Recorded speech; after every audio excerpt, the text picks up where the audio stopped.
আসসালামু আলাইকুম ওয়া রাহমাতুল্লাহি ওয়া বারাকাতুহু। আলহামদুলিল্লাহি ওয়াহদা ওয়াসসালাতু ওয়াসসালামু আলা আবদিহিল মুস্তাফা আল মুস্তাফা ওয়া আলা আলিহি ওয়া সাহবিহি রাশাদা। প্রিয় দর্শক, জামিয়া মানরুত তাওহীদ উত্তর ঢাকা নিবেদিত রমাদানের উপহার থেকে স্বাগত জানাচ্ছি। দেশ কিংবা প্রবাস যে যেখান থেকে আমাদের এই গুরুত্বপূর্ণ অনুষ্ঠান উপভোগ করছেন, আশা রাখি ভালো আছেন। আমরা দোয়া করি আল্লাহ তাআলা আপনাদের সবাইকে সব জায়গায় সবসময় ভালো রাখুন। দর্শক, আজকে এই মুহূর্তে আমরা যে বিষয়টা নিয়ে কথা বলবো সেটা হলো ইসলামী শিক্ষার গুরুত্ব এবং প্রয়োজনীয়তা। এই বিষয় নিয়ে আলোচনা রয়েছেন শাইখ ডক্টর মোহাম্মদ শহীদুল্লাহ খান মাদানী, প্রতিষ্ঠাতা চেয়ারম্যান, জামিয়া মানরুত তাওহীদ, উত্তরা, ঢাকা। আলহামদুলিল্লাহ রাব্বিল আলামিন ওয়াসসালাতু ওয়াসসালামু আলা আবদিল্লাহ ওয়া রাসূলিহি নবিয়িনা মুহাম্মদ ওয়া আলা আলিহি ওয়া সাহবিহি আজমাইন, আম্মা বা'দ। ধন্যবাদ আপনাকে। প্রতিদিন নিয়মিত আমরা রমাদান শীর্ষক বিভিন্ন বিষয় আমরা জেনে আসছি। জি, সেই সাথে আজকে আপনি ইসলামী শিক্ষার গুরুত্ব বিষয় নিয়ে আলোকপাত করেছেন। ইসলামী শিক্ষার গুরুত্ব বলার অপেক্ষা রাখে না। পৃথিবীর বুকে একমাত্র আল্লাহর মনোনীত দ্বীন হলো ইসলাম, যা সকল দিক থেকে পরিপূর্ণ এবং নির্ভেজাল। মানব রচিত বহু দ্বীন ধর্ম রয়েছে, কিন্তু তা একদিকে ভালো হলে শতদিকে মন্দ, একদিকে পূর্ণ হলে শতদিকে অপরিপূর্ণ। কিন্তু একটি মাত্র পরিপূর্ণ সকল দিক থেকে, সেটি হচ্ছে ইসলাম। তো ইসলাম যখন পরিপূর্ণ, তখন অবশ্যই ইসলামে শিক্ষার গুরুত্ব থাকতেই হবে। এটাই পরিপূর্ণতার একটা বৈশিষ্ট্য হলো, তার মাঝে শিক্ষার গুরুত্ব থাকতেই হবে। শিক্ষার গুরুত্ব না থাকলে সেটি পরিপূর্ণ হতে পারে না, শ্রেষ্ঠও হতে পারে না। এজন্য আমরা যেমন লক্ষ্য করি, ইসলামে সর্বপ্রথম যে নির্দেশ এসেছে, আল্লাহ বলেন ইকরা বিসমি রাব্বিকাল্লাযী খালাক। সুবহানাল্লাহ, এটি একটি আয়াত বটে, কিন্তু এখানে এমন একটি নির্দেশ, যে নির্দেশটি মানুষকে শিক্ষার দিকে উদ্বুদ্ধ করে, পড়ার দিকে উদ্বুদ্ধ করে। নিরক্ষর থাকার সুযোগ নেই, জ্ঞানহীন হওয়ার সুযোগ নেই, শিক্ষা অর্জন করতেই হবে। অপরপক্ষে কোরআন এবং সুন্নাহ অসংখ্য নির্দেশনা এসেছে, যা সুপ্রসিদ্ধ একটি হাদিস আমরা জানি। আল্লাহ রাসূল সাল্লাল্লাহু আলাইহি ওয়াসাল্লাম বলেন, তালাবুল ইলমি ফারিদাতুন আলা কুল্লি মুসলিম।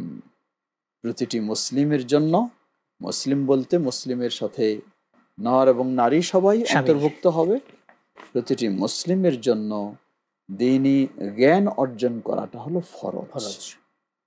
এই দ্বীনি জ্ঞান অর্জন করা, এটিকে আমরা বলবো দুই ভাগ করতে পারি। একটা হলো মৌলিক নিত্য প্রয়োজনীয় যে বিষয়গুলি, সেগুলির জ্ঞান অর্জন করা, আর একটা হলো গভীর জ্ঞান অর্জন করা। তো মৌলিক বিষয়ের ক্ষেত্রেও বলুন আর গভীর জ্ঞানের ক্ষেত্রেই বলুন, আল্লাহ সুবহানাহু ওয়া তাআলা আরেক জায়গায় বলছেন, কুল হাল ইয়াস্তাবিল্লাযীনা ইয়ালামুন ওয়াল্লাযীনা লা ইয়ালামুন। বলো, যারা জানে আর যারা জানে না, উভয় কি সমান হতে পারে? সুবহানাল্লাহ। কিভাবে ইসলাম জানার প্রতি উদ্বুদ্ধ করেছে, জ্ঞান অর্জনের প্রতি। এটি যে কোনো শাস্ত্রের ক্ষেত্রে বলুন আপনি, যে জানে আর জানে না, উভয় কখনোই সমান হতে পারে না। আজকে এই মিডিয়ার জগতে, মিডিয়া সম্পর্কে যার জানা নেই আর যে জানে, দুজন তো কখনোই সমান হতে পারে না। যে কোনো বিষয়ে আপনি একজন চিকিৎসার ক্ষেত্রেও যিনি ভালো জানেন আর যিনি ভালো জানেন না, দুজনের সমান নয়। আপনি একজন ইঞ্জিনিয়ারিং বিষয়ের ক্ষেত্রেও যিনি ভালো জানেন আর যিনি জানেন না, সমান নয়। ঠিক ইসলাম সার্বিকভাবে জানার জন্য, শিক্ষার জন্য নির্দেশনা দিয়েছে। শিক্ষাকে ইসলামে মূল্যায়ন করা হয়েছে সর্বোচ্চ। অতঃপর আমরা বলবো, শুধু শিক্ষা হলে হবে না। শিক্ষার মাধ্যমে মানুষ যদি নিজেকে আলোকিত করতে না পারে, শিক্ষার মাধ্যমে মানুষ নিজেকে যদি সুন্দর করতে না পারে, তাহলে এই শিক্ষা, এটি কখনো সুশিক্ষা নয়, এটি কুশিক্ষা, অপশিক্ষা, যা নিজেকে আলোকিত করতে পারেনি। উদাহরণস্বরূপ, একজন মানুষ জানে যে আগুনে হাত দিলে হাত পুড়ে যাবে, এটি তার জ্ঞান রয়েছে, এটি জানার পরেও যদি সে নিজের হাত আগুনে ফেলে দেয়, তাহলে তো বলবো যে নিজের জ্ঞান দিয়ে নিজেকেও সে উপকৃত করতে পারলো না। আসলে এটি প্রকৃত জ্ঞান নয়, এটি প্রকৃত শিক্ষা নয়। এই জন্য ইসলাম একজন দুনিয়ার জীবনে মানুষের যা প্রয়োজন সেগুলি তো অবশ্যই শিক্ষা অর্জন করবে, সেই সাথে ইসলামী শিক্ষা ছাড়া মানুষ কখনোই পরিপূর্ণ একজন আদর্শ মানুষ হতে পারে না। কোনো না কোনো দিক থেকে দেখবেন তার মাঝে বিশাল গ্যাপ রয়েছে, বিশাল ত্রুটি রয়েছে। এটি পরিপূর্ণতা লাভ করবে ইসলামী জ্ঞানের মাধ্যমে। তাই আমরা বলবো যে অবশ্যই ইসলামী শিক্ষা প্রতিটি মুসলিমকে কমপক্ষে অর্জন করতে হবে। আগে আমরা বলছিলাম এর দুটি স্তর রয়েছে, একটি হলো মৌলিক বিষয়, আরেকটি হলো গভীর বিষয়। আল্লাহ সুবহানাহু ওয়া তাআলা কোরআনুল কারীমে এক জায়গায় বলছেন, ফালাউলা নাফারা মিন কুল্লি ফিরকাতিন মিনহুম তাইফা লিয়াতাফাক্কাহু ফিদ-দীন ওয়া লিয়ুনযিরু কওমাহুম ইযা রাজাউ ইলাইহিম লাআল্লাহুম ইয়াহদারুন। কেননা তাদের মাঝে থেকে ছোট ছোট প্রতিটি দল থেকে ছোট ছোট একটি ক্ষুদ্র দল বের হয়ে আসে, যারা দ্বীনের ব্যাপারে গভীর জ্ঞান অর্জন করবে। অতঃপর তারা ফিরে যায়, যখন নিজেদের কওমের কাছে, জাতির কাছে ফিরে যাবে, তাদেরকে সতর্ক করবে। আশা করা যায় তারা সতর্কবান হবে। তাহলে ইসলাম দুটোই নির্দেশ দিয়েছে। একটি হলো মৌলিক, আমাকে নিত্য প্রয়োজনীয় যা একজন মুসলিম হিসাবে আমার উঠতে বসতে চলতে ফিরতে কথায় কাজে যা অপরিহার্য বিষয়, এবং ইসলামের ফরজ যেগুলি বিষয়, যেমন 5টি রোকন, ইসলামের 5টি স্তম্ভ। প্রথম হলো ঈমান, এর মৌলিক বিষয়গুলি। দ্বিতীয় হলো সালাত, সালাত শিক্ষা এবং সালাতের আদায়ের মৌলিক নিয়মগুলি। তৃতীয় হলো জাকাত, জাকাতের মৌলিক বিষয়গুলি। চতুর্থ হলো সিয়াম, সিয়ামের মৌলিক বিষয়গুলি, কিভাবে আমি সিয়াম পালন করব। পঞ্চম হলো হজ, যার পক্ষে সামর্থ্যবান যে ব্যক্তি তার জন্য হজ পালন করতে মৌলিক যা জানা দরকার। এগুলি হলো প্রতিটি মুসলিমের জন্য ফরজে আইন।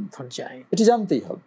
না জানলে সে নিজেকে সুন্দর করতে পারবে না, নিজেকে সে প্রতিষ্ঠিত করতে পারবে না, নিজেকে সে আলোকিত করতে পারবে না। এটি প্রতিটি মুসলিমের জন্য অপরিহার্য বিষয়। এরপর ঠিক যেমনই ভাবে আমার চলাফেরা, খাওয়া দাওয়ার ক্ষেত্রে যা আমার জন্য স্বাস্থ্যকর, তা মৌলিক জ্ঞানটুকু আমার রাখা জরুরি। কিন্তু গভীর চিকিৎসা শাস্ত্রের জ্ঞান রাখা সবার জন্য জরুরি নয়। এটি কেউ এই গভীর জ্ঞান অর্জন করবে। ঠিক এমনই ভাবে প্রতিটি সাবজেক্টেই রয়েছে মূলত ইসলামের বিষয়টাই ইসলামের বিশেষজ্ঞ হওয়া, আর মৌলিক নিজের প্রয়োজন মেটানোর জন্য যেগুলি সকাল সন্ধ্যা দিন রাত 24 ঘন্টা প্রয়োজন হয়, এমনটি এটি প্রতিটি মুসলিমের জন্য অপরিহার্য। আর গভীর জ্ঞান সেটি বিশেষ ব্যক্তিগণ কিছু সংখ্যক অর্জন করবে, সেটি সকলের জন্য যথেষ্ট হবে। তাই আমরা বলবো, বিশেষ করে আজকে রমাদানের সিয়াম আমরা রাখছি, কি করলে রমাদানের সিয়ামটা ঠিক হবে, কি করলে রমাদানের সিয়ামটা নষ্ট হয়ে যাবে, এই মৌলিক জ্ঞানটি আমাকে অবশ্যই রাখতে হবে। কি করলে আমার পবিত্রতা অর্জন হবে, কি করলে আমার পবিত্রতা নষ্ট হয়ে যাবে, এই মৌলিক জ্ঞানটি আমার থাকতে হবে। আল্লাহ সুবহানাহু ওয়া তাআলা কে, তিনি কোথায় আছেন, তিনি আমাকে কি নির্দেশ করেছেন, তিনি আমাকে কি নিষেধ করেছেন, এমন মৌলিক বিষয়গুলি আমার জ্ঞান অবশ্যই থাকতে হবে। এজন্য আল্লাহ বলেন, ফাআলাম আন্নাহু লা ইলাহা ইল্লাল্লাহ ওয়াস্তাগফির লিযামবিকা ওয়ালিল মুমিনিনা ওয়াল মুমিনাত। তুমি আল্লাহর ব্যাপারে লা ইলাহা ইল্লাল্লাহ এই বিষয়ে জ্ঞান অর্জন করো। ইসলামে প্রথম হলো জ্ঞান অর্জন করার নির্দেশ। দ্বিতীয় হলো এখন জ্ঞান অর্জন করব কোন বিষয়টা নিয়ে? সর্বপ্রথম জবাব, সর্বপ্রথম জ্ঞান অর্জন করব আমার স্রষ্টার বিষয়ে, স্রষ্টা রবের ব্যাপারে, আল্লাহর রবের বিষয়ে। যেমন ওখানে ইকরা বিসমি রাব্বিকাল্লাযী খালাক পড়তে বলা হয়েছে, কি পড়ব? ওই বিষয়ে যিনি আমার স্রষ্টা, তার বিষয়ে আগে আমাকে জানতে হবে। ঠিক তেমনি ভাবে ইসলামের মৌলিক বিষয়ে কি জানবো? ফাআলাম আন্নাহু লা ইলাহা ইল্লাল্লাহ, আল্লাহ সুবহানাহু ওয়া তাআলার তাওহীদ, আল্লাহর প্রতি ঈমান, আল্লাহর একত্ববাদ, এই মৌলিক বিষয়। কারণ এগুলি মানুষের ঈমানটাকে সংরক্ষণের জন্য এগুলি অপরিহার্য বিষয়। তাই আমরা বলবো এটি হলো প্রথম মৌলিক বিষয়, যা আমাদেরকে অবশ্যই জানতেই হবে। এরপরে আমরা দ্বিতীয় পর্যায়ে যাব, কোনগুলি আমাদের জন্য আরো জরুরি এবং কোনগুলি গভীর। আজকে আমরা এই দর্শক শ্রোতাকে এই উদ্দেশ্য স্মরণ করে দিতে চাই, বর্তমান আলহামদুলিল্লাহ মানুষ ইসলাম শিক্ষার প্রতি অনেকটা আগ্রহী হয়েছে। আলহামদুলিল্লাহ শুধু মানুষ নয়, এমনকি মানুষ তার সন্তানদেরকেও ইসলাম শিক্ষার প্রতি উদ্বুদ্ধ করছে। আমরা আজকে আমাদের যে প্রোগ্রাম জামিয়া মানারুত তাওহীদের উপহার হলো এটি। এই জামিয়া মানারুত তাওহীদও আমরা লক্ষ্য করেছি যে আলহামদুলিল্লাহ সর্বস্তরের মানুষ, সর্বশ্রেণীর মানুষ যারা বিশেষ করে নিজেরা হয়তো ইসলাম শিক্ষায় শিক্ষিত অনেক নয়, কিন্তু তবু নিজেদের সন্তানদেরকেও ইসলাম শিক্ষার দিকে তারা উদ্বুদ্ধ করছে এবং আগ্রহী এবং সচেষ্ট। বিরতির পর এখান থেকে শুনবো ইনশাআল্লাহ আমরা। জি, জাযাকাল্লাহ খাইর ইনশাআল্লাহ। দর্শক, আপনারা দেখছেন জামিয়া মানারুত তাওহীদ উত্তরা ঢাকা নিবেদিত রমাদান উপহার। সময় হলো ছোট্ট বিরতির, একটু পরে ফিরবো। আমাদের সঙ্গে থাকবেন ইনশাআল্লাহ।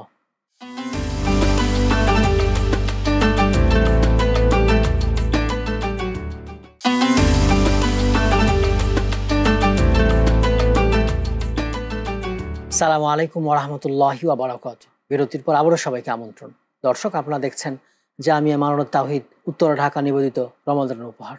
আজ আমরা কথা বলছিলাম ইসলামী শিক্ষার গুরুত্ব এবং প্রয়োজনীয়তা নিয়ে। মোহতারাম, আপনি জামিয়া মানারুত তাওহীদ নিয়ে কথা বলছিলেন, এর বৈশিষ্ট্য এবার জানতে চাইব। জি, ধন্যবাদ। আমরা বলছিলাম যে মানুষ আলহামদুলিল্লাহ এখন বিশেষ করে রাজধানীর বুকে আমরা দেখছি যে মানুষ মাদ্রাসা শিক্ষার দিকে অনেকটা আগ্রহী এবং অনেকটা অগ্রসর হচ্ছে আলহামদুলিল্লাহ। এর কয়েকটি কারণ রয়েছে বটে।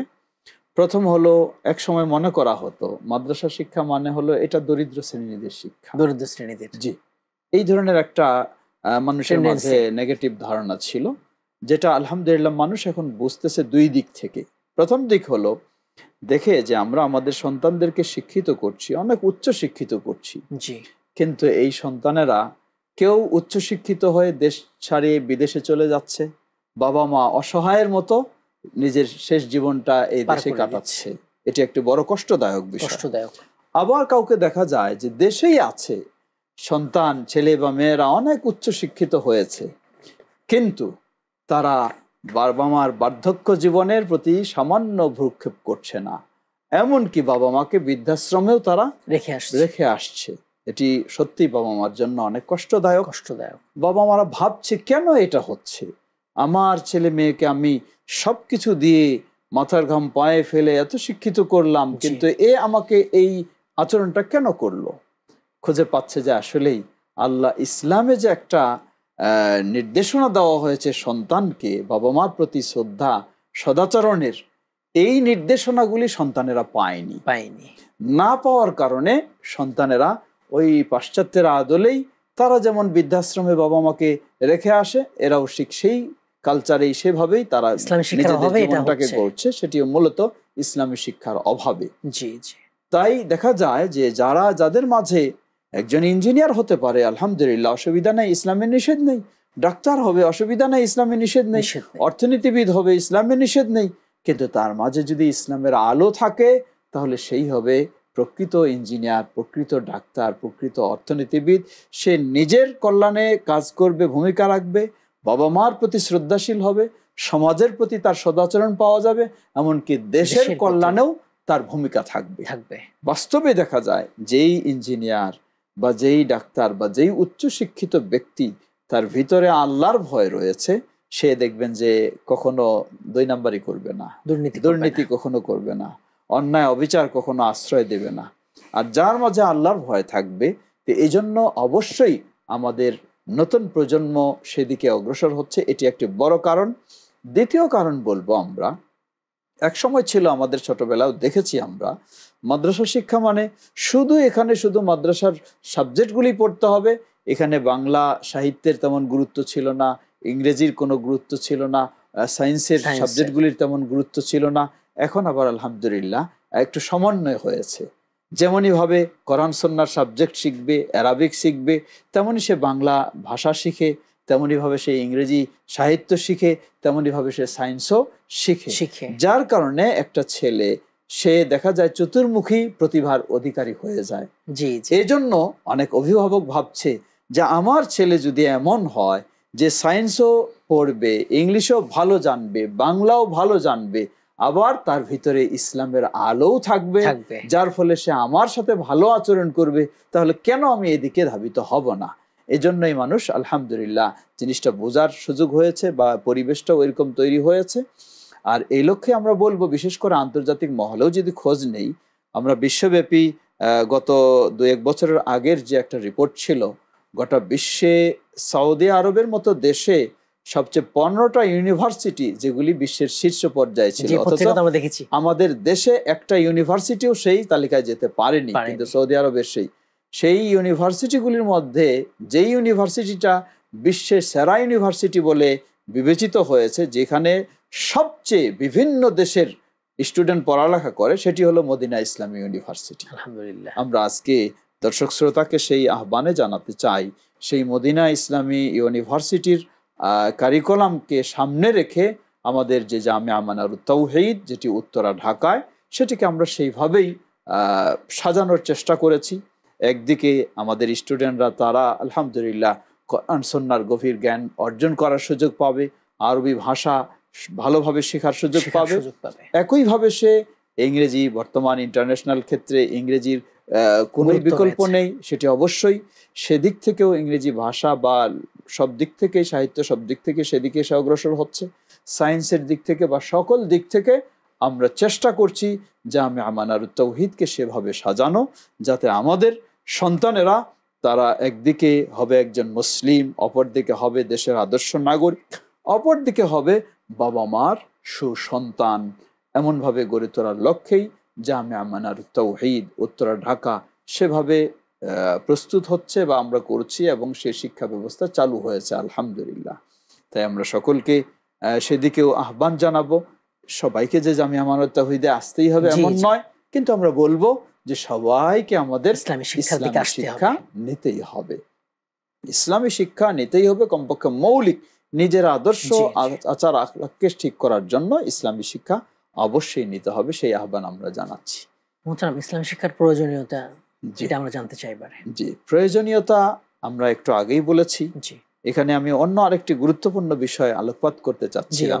প্রয়োজনীয়তা তো আমরা বললাম যে মানুষের আদর্শগত দিক দিয়ে বা বৈষয়িক এবং আখিরাতের বিষয়গুলিকে সব দিক থেকে সফলতার জন্য অবশ্যই আমার ইসলামী শিক্ষার প্রয়োজন রয়েছে। যেখানে আমি আরেকটি যোগ করতে চাচ্ছিলাম যে ইসলামী শিক্ষার নামেও কিন্তু কিছু কুসংস্কার রয়েছে। এটি আমরা জাতিকে স্মরণ করে দিতে চাই। ইসলামী শিক্ষার নামেও কিছু কুসংস্কার রয়েছে, যেগুলি আসলে ইসলাম বলেনি, ইসলাম শিক্ষা দেয়নি। যেমন ধরে নেন, একটা ছাত্র বা একটা ছেলে, সে কোরআনুল কারীম পড়বে, শিখবে, কোরআনুল কারীম হেফজ করবে। এর মানে এই নয় সে কোরআনের হাফেজ হয়ে বিভিন্ন কাঙ্গালি ভোজে সেখানে শুধু কোরআন খতম করে চলবে, এটাই তার পেশা হবে, এটাই তার নেশা হবে। এটি কখনো ইসলাম বলেনি। ইসলাম কখনো এই শিক্ষা দেয়নি, ইসলাম কখনো এই অনুমোদন দেয়নি। কিন্তু আমাদের ইসলামী শিক্ষার বেশ ধরে কিন্তু এই ধরনের সামাজিক কিছু কালচার রয়েছে যে বাস বেশি কিছু নয়, এই কোরআনের হেফজ করবে, কোরআনের হাফেজ হবে, হয় এই কথায় কুলখানি, কথায় ফাতেহাখানি, কথায় জন্মবার্ষিকী, কথায় মৃত্যুবার্ষিকী, কথায় কোনো অফিস উদ্বোধন, সেগুলিতেই তার খতম করা, এটাই হলো তার পেশা, নেশা। না না না, লা হাওলা ওয়ালা কুওয়াতা ইল্লা বিল্লাহ। কোরআনুল কারীম হলো আফদালু কালামিল্লাহ। আল্লাহ সুবহানাহু ওয়া তাআলা কোরআনুল কারীম হলো আল্লাহর বাণী। আফদালু সাইরিল কালাম, সমগ্র মানুষের সকল বাণীর চেয়ে শ্রেষ্ঠ বাণী হলো কোরআনুল কারীম, যার মাধ্যমে আপনি শ্রেষ্ঠত্ব অর্জন করবেন। আপনি এই নিম্ন পর্যায়ে এই কাজ করে বেড়াবেন যেটা ইসলামও স্বীকার করে না, তো আমরা বলবো যে অবশ্যই ইসলামী শিক্ষা, কিন্তু যেন ইসলামী শিক্ষাকে এইভাবে ব্যবহার না করা হয়, সেখানে আমাদেরকে সতর্ক হতে হবে। দ্বিতীয় আরেকটি গুরুত্বপূর্ণ বিষয়, ইসলামী শিক্ষার মূল বিষয় হলো আল্লাহ সুবহানাহু ওয়া তাআলাকে চেনা, আল্লাহকে জানা এবং আল্লাহর একত্ববাদের উপর প্রতিষ্ঠিত থাকা, আল্লাহর সাথে মানহানিকর, যা আল্লাহর জন্য শোভনীয় নয়, শিরক, ভয়ঙ্কর, এইসব বিষয় থেকে বিরত থাকা হলো ইসলামী শিক্ষার মূল লক্ষ্য উদ্দেশ্য। কিন্তু আজকে ইসলামী শিক্ষার নাম দিয়ে কেউ কবর পূজায় লিপ্ত, কেউ মাজার পূজায় লিপ্ত, কেউ মানুষের পূজায় লিপ্ত। লা হাওলা ওয়ালা কুওয়াতা ইল্লা বিল্লাহ। এটা তো ইসলাম শিক্ষা দেয় না। মানুষ দাসত্ব করবে একমাত্র আল্লাহ সুবহানাহু ওয়া তাআলার, আনুগত্য স্বীকার করবে আল্লাহর। কেন? তিনি আমাদের স্রষ্টা, তিনি আমাদের সবকিছুর মালিক, তিনি আমাদের সবকিছুর ক্ষমতা রাখেন। সুতরাং এই ইসলামী শিক্ষার অন্যতম একটি দিক হলো তাওহীদ বা একত্ববাদের বিষয়টাকে গুরুত্ব দিয়ে সেটাকে গ্রহণ করা এবং তাওহীদ পরিপন্থী শিরকের বিষয়গুলি থেকে বিরত থাকা, অনুরূপভাবে সুন্নাহর দিকে গুরুত্ব দেওয়া ও সুন্নাহ পরিপন্থী বিদআত সেই বিষয় থেকে বিরত থাকা, এটি ইসলামী শিক্ষার অন্যতম একটি সতর্কতার দিক রয়েছে। আমরা সেটিও দর্শক শ্রোতাকে সকলকে স্মরণ করে দিতে চাই। জাযাকুমুল্লাহ খাইর, আমাদের মূল্যবান সময় দিয়েছেন, মূল্যবান আলোচনা করেছেন। জাযাকাল্লাহ খাইর, বারাকাল্লাহু ফিক। দর্শক, আপনারা তখন দেখছিলেন জামিয়া মানরুত তাওহীদ, উত্তরা, ঢাকা নিবেদিত রমাদানের উপহার। আজ আমরা কথা বলছিলাম ইসলামী শিক্ষার গুরুত্ব এবং প্রয়োজনীয়তা নিয়ে। ইসলামী শিক্ষার গুরুত্ব অনেক, মুহতারাম বলেছেন। এটা ফলাফল, সুফল দুনিয়া এবং আখিরাত ব্যাপী। ইসলাম শিক্ষা একজন মানুষকে সুনাগরিক করে তোলে, আলোকিত মানুষ করে তোলে। তাই আসুন আমরা সবাই ইসলাম শিক্ষার ব্যাপারে আগ্রহী উঠি। আল্লাহ তাআলা তৌফিক দান করুন, আমিন। আসসালামু আলাইকুম ওয়া রাহমাতুল্লাহি ওয়া বারাকাতুহু।